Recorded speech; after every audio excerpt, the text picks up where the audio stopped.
So if you don't have a clear identity or a clear vision of where you want to go with your poetry or your art, you fall into the masses. We're not thinking, last year or 5 years ago. We're thinking end of this year, next year, 5 years from now. The problem with Kroger water and why it's so cheap is there's no story. But maybe the uniqueness is, okay, yes, there are people writing about it, but no one's actually. So today I want us to get a better idea about. I don't have a great name for it right now, so right now I'm just calling it our poetry identity. I might change that. Okay. But basically trying to understand our work, how we're approaching our work, what we want to do with our work, and what is the role of our work in the world around us. Yeah, that's what I don't understand. I started to realize that I really didn't have a clear poetic identity. Yeah. And so if you don't have a clear identity or a clear vision of where you want to go with your poetry or your art, it ends up that you fall into the masses and you can't even, there's no differentiation between you and any other poet. It's just a person writing. Yeah. Yeah. Yeah. And so that's why I started thinking, maybe I do need more of a poetic identity. Well, I don't think this is for everyone. There's nothing wrong with just making art, and that's it. There's nothing wrong with that.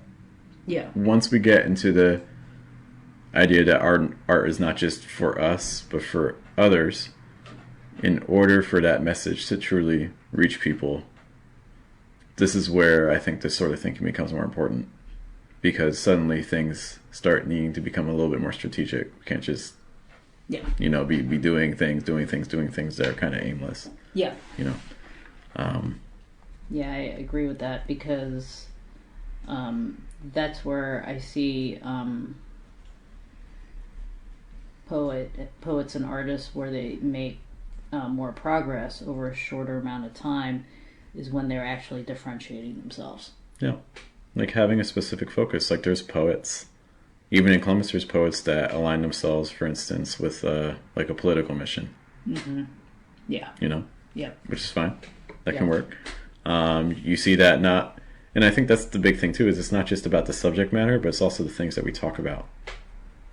Their poetry touches on the subject, but then it's also, when you speak with them, it's a clear part of their own identity.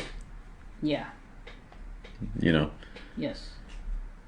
An example for myself, I actively use poems as communication devices when I'm working with my pronunciation students.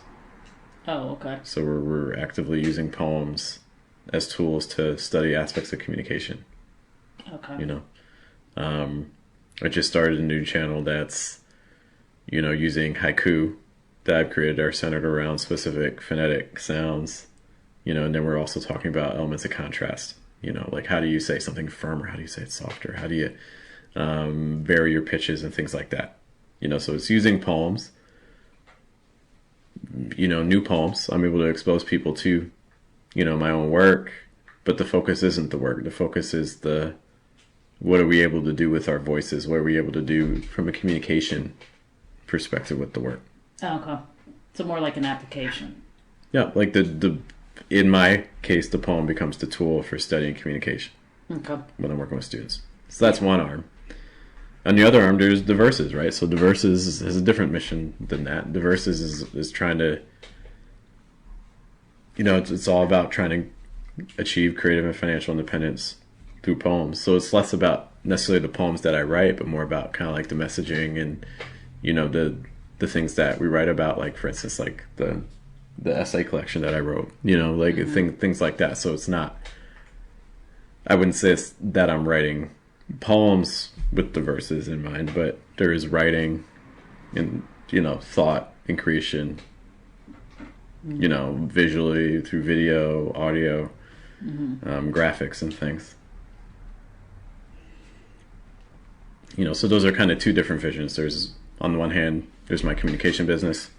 On the other hand, there's, the versus artistic business. We mentioned again, poets who are, political messaging and alignment. So then the question for ourselves then becomes, what's your own writing goal? Like, Yeah. what's the thing? What's the thing that you want to stick a flag in? What's the thing that you want to almost kind of become known for? You can write other things. You don't just have to write that. But Yeah. what's the thing that when people think of you, they're going to associate with you? Yeah. Because just associating you as poet might not necessarily be enough. It's a little bit generic. Yeah. I think that in the past, probably people mostly knew me for OPA. Okay. And then, So let's talk moving forward. What would you want? and people probably were into my poem Lotus Leaves. Okay, but so we're not thinking, last year or 5 years ago. We're thinking end of this year, next year, 5 years from now. Yeah. What's the direction? Like, what's a goal that you would like to kind of see yourself moving towards? What's something that you want people to have that association with you for? Okay. Well, I think one of my goals is to get more published, so we're working on that goal. Okay. I think. I mean, I need to turn in more, but So it's a bit bigger than publishing though, because so publishing gives you a bigger platform. What do you want your platform to say? okay. When you say like, you mean So again, some of the examples that we gave, so like we have the poets that are doing like kind of like political stuff, Yeah. so they're trying to bring awareness to political issues, yes, right? like Mandy. The examples I gave, like poems can be tools to bring people to better communication, like for my teaching business. For Diverses, poetry is a tool to bring poets creative and financial independence. So those are some examples. And I mean, you can publish poems that can lead to that, but why are we publishing poems? I think part of the desire to publish poems is to create awareness that we're out there. Yeah. Why else are we publishing? You can keep your poems to yourself, but if you're doing that, then there's no need to publish. Yeah. I'm trying to work to improve it, and I think I can do much better. So that's why we're working on my poems. Okay, so again, let's imagine we get the poems published and stuff like that. What's the platform we're moving towards? What are we trying to say with the work? Well, I think that the poems right now have been focused on my mother's life at the moment and my family, and some of it has been hitting on her recent medical challenges, like with dementia. And I think there's actually more to write about, a lot more, now that I know that she's actually counseling people and able to actually help people, even though she does have challenges, and help people that have the same, memory challenges that she has. So, I mean, I think that's actually very enlightening. No one's ever heard of that. So is that... I mean, question again then becomes, is this what you want to align yourself with? That's not to say that you can only align yourself with one thing. Yeah. But it's having that one thing to start with. I didn't start Diverses until after I'd already spent years building a communication business, Yeah. So would that be something that you want to align with, like kind of poetry as a way to spread the message just around kind of like dementia, health, taking care of aging parents and things like that, those sort of relationship dynamics? Is that something that you're interested in kind of championing? I don't know. I need to think about it. Okay. Because I don't know. But like I said, I got that one book about getting the folks with dementia interested in poetry and how it really helped them out. Okay. So I need to look at that a little bit more, and I also want to try to understand a little bit more what is going on with my mom and all of this. Yeah, I'm trying to understand it. Got you. So I mean, that could be another thing too, like using poems as ways to explore, interpersonal relationships. Yeah, and then also, I know she really likes going to like poetry events because I mean they I think it really connects with her, like it really holds her attention. Okay. So basically, when you have folks like an extended care facility, assisted living, there's more to it than that. You can still take them out and have them, kind of push them to kind of use. That way, you can share experiences with them, and that makes a difference. Because a lot of times, when they're just with a lot of the other folks with memory challenges, they're not encouraged to try harder because a lot of the folks forget, right? So they can't remember from day to day. But like my mom, when she gets into her phase where she really tries hard, and she takes notes and she really tries hard to remember, and it makes a difference. I can see it. I mean, sometimes she may forget, but relapse a little bit. But then when she comes back in, I know she wants to really work hard to remember things, and she says like she tries to take notes when she watches TV so she can talk about things, but she has to be more active, which is good.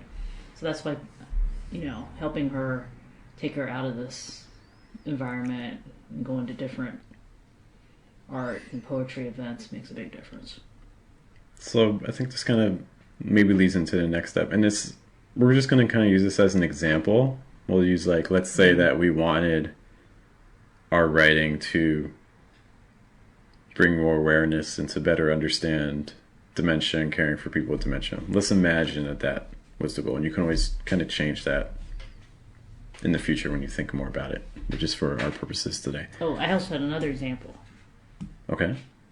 Sandy actually used to copy some of my poems from my chapbook, and she actually used my poems to teach her students how to write poetry. And she said because my poems are really easy to understand, and then her students could just read them, and then they would just start writing poems. Okay. I mean, that certainly is another, I think you see a lot of, when you think of poetry programming, I think probably one of the first things people think about is schools. And again, people writing as a young age. There's something for that, Yeah. And I think my mother actually gave someone my chapbook. I don't know the specifics, but then she gave it to a friend in her church when she was going to the Chinese church in Cincinnati, in Columbus, and I'm pretty sure that the person that she was tutoring, because my mom was all about tutoring like students. Anyway, she had my book. I think it inspired her to write some poetry, and then I believe she actually ended up getting a scholarship, and she went to Kenya. Gotcha. So what I'm saying is, these poems, a lot of times they actually do things that you don't know. Like the chapbook is passed around, and people use it, and then it inspires other people. And you don't even know it. This is true. So imagine that. So we're doing these things without intentionality. So imagine what happens when we actually start being intentional. Right. It had no intentionality whatsoever, but they were already doing things. Right. So, with this in mind that things are going to happen anyways, why not direct the energy? Yeah. Yeah, these things were happening anyway. Yeah. With my chapbook. Yeah. Yeah. So. It was kind of weird. So once you have an idea of the goal, the next thing is to kind of ask yourself, why are you doing what you're doing? Okay. You mean writing poetry? The goal that you picked. Oh, yeah. Okay. So, for instance, the why is for instance, I'll just give examples for myself. Like for my teaching business, I was asking myself, how can I unite all aspects of myself? I don't just want to be a teacher when I'm a teacher and then a poet when I'm writing poetry. Why not combine all aspects of myself? So then it became, I'm able to show up in a more genuine way. My students, when I meet them in person, they always say that, the way I appear on screen is exactly like the person you get in real life, so just being able to show up the same way in all spaces, so in addition to just believing that poetry is a communication device, and helps people better their expression. It's also given me a chance to unite, my professional life with my artistic life. So that's from my pronunciation business. And then for the verses, the whole goal of the verses is coming to the realization that, as long as I'm submitting and, applying for things, I'm never in 100% control of what I get. I'm always at, I'm always at the mercy of whatever is thrown at me. And then I'm expected to take it, with grace and acceptance. And it's like, well, no, I don't have to sit at their table. I can make my own table. Thank you. And understanding that and helping other people come to the same realization that you don't have to go the same path I'm on, but there is a spectrum that the current system doesn't even let you see. So it's like just trying to, not even necessarily saying like, hey, follow me, but at least know that, look, there is another path. Yeah. Yeah. So those are just two examples of why, I think the more you can tie it to a story, like for instance, the story I tell a lot for the verses is that, I had a chapbook that was a finalist twice and got rejected by the same judge in the span of like 4 months, I know. As a finalist. And it's like, okay, this poem's obviously good enough to potentially win these things. But it's just, it's just unfortunate judge, but it's like, why leave things? You just needed another one. I mean, why leave things up to chance if I can control it? Why leave things up to chance? Yeah. And any time that you don't control the results, you're leaving things up to things that are beyond your control. So that's part of the story that I tell people when talking about the verses. So going back to yourself and the goal that we mentioned, for instance, if it is tied to using poetry as a way to bring people to examine aspects of dementia or family relationships with aging parents or things like that, or if it's about bringing poetry into schools and things like that, why do you care about those things?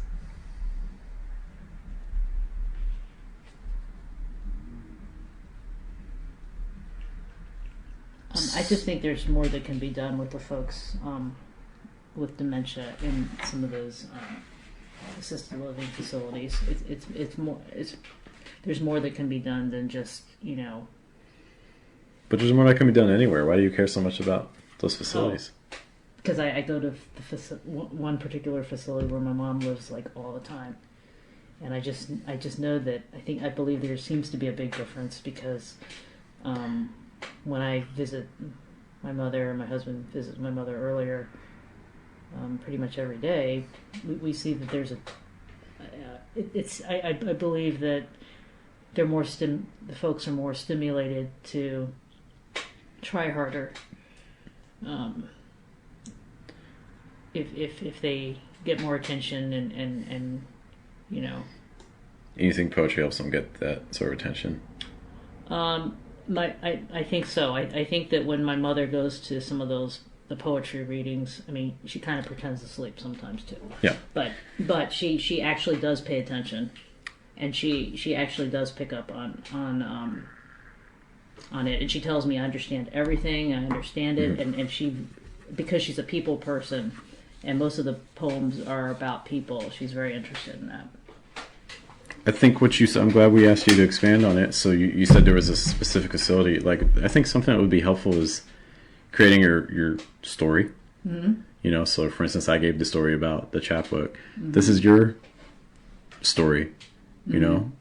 So I think if you could, and that facility also wants more volunteers too. I could do it at her facility. So like I think Easily. if like planning like a 20 to 30 second story, just to be like, to introduce yourself, to explain your relationship with dementia, to explain your visits to that facility, and you were kind of disappointed with things, but then, seeing how the patients responded with poetry and things like that, and how that created change. Like if I were you, I would honestly like write that story down, because this is what people align with. People align with story. They want to understand. It's not enough just to say, hey, I want to, use poetry to help people with dementia.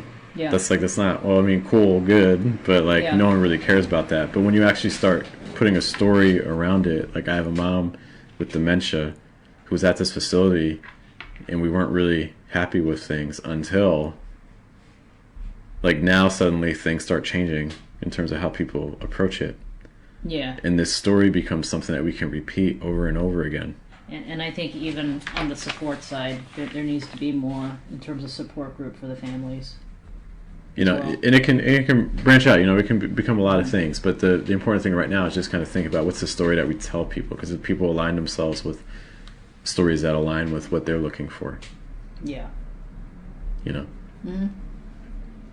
And that will get at your why. Yeah. Okay. And I also think in terms of the whole poetry piece, I think that I think that many Asian Americans, maybe more, can participate in writing poetry. I mean, that's a whole other. that's a for sure, but that's a whole other goal, and that's a whole other why, and that's a whole other series of things. Again, my personal suggestion would be sticking with one to start. Yeah. I mean, I'm really heavily focused on my mom right now. Yeah. So the dementia-related things could be it, but when you think about this afterwards, and you're like, I actually align more with this. Cool. Mm-hmm. Yeah. I have a lot to think about. Yeah. So once you have the goal and the why, then we can kind of start thinking about our own uniqueness with the work. Yeah. I'll just use again my own businesses as examples. My pronunciation teaching already relies on concepts that most people aren't talking about, because everyone else is really focused on like what people are doing with their mouth and tongue, and I'm more focused about what's happening with the core. Oh. Okay. But besides that, so that's already a uniqueness on its own. But in terms of like pronunciation and communication, coaches are using poetry as one of their primary devices. I can't name another pronunciation channel out there that's based around poems. Okay. For diverses, I can't to have a for-profit poetry organization that's actively attacking the system and the standard out there. I don't know any other poetry organization doing that. I can't even tell you any other, like, I mean, I guess Button Poetry might be for profit, but they're not doing what I'm doing. No one's really only poems. Is for profit, I believe. Most poetry organizations that you see out there are going to be nonprofit. Most poetry organizations that you see out there, I mean, this is the only poetry dedicated venue in the city. Most cities don't have any poetry dedicated venues. They might have like mixed art ones. Like, the Columbus has Streetlight Guild, but the Streetlight Guild isn't just poetry. It's a bunch of art forms. Mm-hmm. It's more of a gallery in a lot of ways, So those are all kind of the unique things, I'm writing haiku specifically around phonics, and things like that. I thought you were just writing haiku, just writing haiku. Just for the heck of it. I mean, but it is that, but it's more than that. Yeah. Yeah. It's doing that, but being like, what can I do with this? Yeah, kind of like I was really, really wanting to get my mother to write some haiku, because I thought that would be so good for her. All things in time. But those are examples of some uniquenesses that I'm bringing. Mm-hmm. So then the question becomes, for the writing goal that you created and the why that you created, then we can ask ourselves, what's the uniqueness that you're bringing?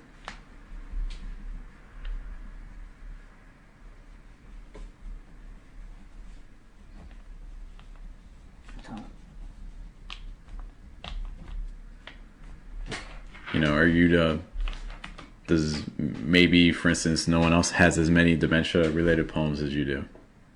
Someone wrote a book on it Yeah, my guess is that that's probably not going to be a good uniqueness because it's a relatively Yeah, every time I common bring it topic. up, a couple people I know in Columbus, they have just written some Yeah, it's a that I know. especially At least if two if you people I did know. if you were Or an three. OPA a while ago, like OPA demographically leans with people that have some familiarity with dementia now. Yeah. So that's important to realize because it's like, oh well, maybe that I have to find a different uniqueness in it because there's already people writing about it. Mm-hmm.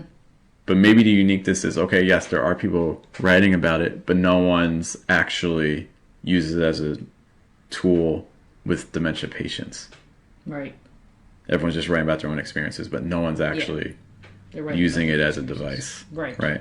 Right. That could be the uniqueness. Just like part of this whole thing is like when I'm doing the collage and all of this, right? People are doing collage with poetry, right? Mm-hmm. So I'm trying to get my mom. Well, I'm doing the collage myself too, but I want to get my mom Right. to get into collage as So well. the goal isn't your own collage. The goal is getting other people involved, like Yeah. dementia patients involved with collage. Yeah. Right. Right. This is where we start. The more we think about this is where we start creating our uniqueness. Yeah. Yeah, and I have struggled with that with my mom. I cannot. I'm trying to get her engaged. So. Right. Right. Just like. And it may not. So maybe it won't necessarily work with your mom, but maybe it'll work with other dementia patients. I think so. Because there are pictures, videos that they've shown, and she's always crossing her arms when they're doing projects. Mm. But many other people are there doing Right. projects. Yeah. Art projects. Yeah. So that could be one example of uniqueness. Yeah. It's important to find the uniqueness. Otherwise, it's just like not having the story. If you don't have the uniqueness, it's like, well, I can just go to the other person because maybe the other person even does it better. Probably. So then why would people come to you? Right. When our uniqueness is the thing that separates us. If a common example is like bottles of water. It's all water. Who cares about it? But Can add flavors. Fiji water is different than like Kroger water. Yeah, I like Fiji water. Tastes the same. No, it doesn't taste the same. Oh no. Same. Well, I mean, because so part of it. Oh my gosh, it is so pure tasting. It's beautiful. It's water. Well, no, but it's got a very beautiful, clean taste. They got you good. I don't really buy it though. Right. I just drink the filtered water. I mean, we've got to filter ourselves. So all of this is the story we tell ourselves. This goes back to the story and things like that. Okay. The problem with Kroger water and why it's so cheap is there's no story. Fiji water has a story. Yeah, it's coming from Fiji. People, when you have a story, but it's not just that. That's not what they're selling. They're not selling you water that comes from Fiji. They're selling you a way to elevate your status because you are someone who now you don't drink regular water. No, you drink Fiji. It's the same thing with cars. Yeah. They're all the same. They get you A to B. They have wheels. They have gas. You pay the Mercedes that you buy drives on most streets the same speed as your Toyota. We buy story. Mm-hmm. We buy the story we tell ourselves and the story we want to tell other people. Yeah. And so this is where the uniqueness comes into. Because if you don't have the uniqueness, people, you become a commodity. Yeah. And people are just going to pick someone else. And usually, from a business perspective, they're only going to choose based on price. Yeah. Any questions about the uniqueness before we get to our final point? Yeah. It needs to be unique. I have to think about all this. Mm-hmm. It's a lot to think about. So the last thing is, who's your enemy? Me. Who are we going against? I've been thinking about this with the verses. Originally, the enemy was, I called it like big poetry. It's like your large poetry institutions. But today I thought of a better one. And so I changed like the Facebook banner and YouTube banner. So now the enemy is, I call them corporate poetry. Okay, what's corporate poetry? Corporate poetry is your large organizational poetry. It's your poetry, your foundation. It's your large journals. It's your arts institutions. It's your corporate poetry. Okay. Uh-oh. And I'm saying, we're not doing corporate poetry anymore. No more corporate poetry. That's what the verse is against. It's not, and one thing to be clear too, I couldn't care less. You do whatever you want. I really don't care. But from a Diversus perspective, no, Diversus has a mission. Diversus, we are against corporate poetry. We're not doing that. Okay. You know, for Fluent American, like my communication business, we're against caring. We're against caring about what's happening in this part of your body. We don't care about what you're doing with your tongue. We don't care about your lips. We care about your core, your foundational aspects. Okay. So we need to decide for you, who are we going against? I don't know. I'll have to think about it. Some potential just as examples, and you don't have to use them, but it's just to get us thinking about it, from like a dementia, like poetry for dementia patients and things like that.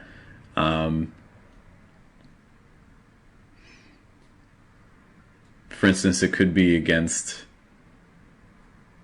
like repressive, like care facilities. You're like you feel like they're not fully giving the needs to dementia patients, and so by incorporating more poetry, you're feeling like you're filling a need, you know. So that could be your enemy. That's just one example, but that's kind of thing that we want to rally against, because people want to not only know what you're about, but also what you're not about. What do you stand for? For political poets, it's very clear. We are for this group of people. Right. We are against this group of people. Right. You know.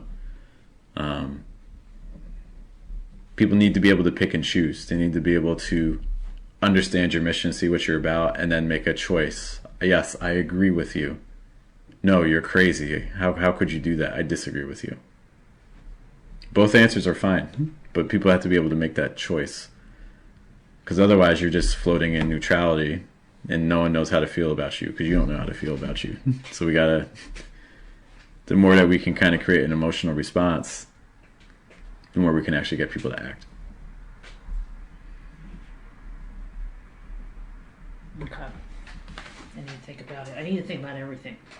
Yeah, because once you have this in mind, this determines everything else. This determines, like, if you have a book, what does the book cover? If the book becomes a workbook, what does the workbook look like? If you're posting online, what color are you using? What font are you using? You know? Yeah. How do you frame your messaging? What's your word choice? Are you like super formal? Is it informal? You know? All these sorts of things. The name that you pick. The more we understand all of these aspects, the goal, the why, the uniqueness, the enemy, we know what's the story we tell people about us, what story we don't tell, what spaces do we try to enter, what spaces do we actively avoid. You know, just by taking a moment to kind of reflect on these things, we start kind of understanding ourselves a lot better, and also what people need from us and what we can do for people better.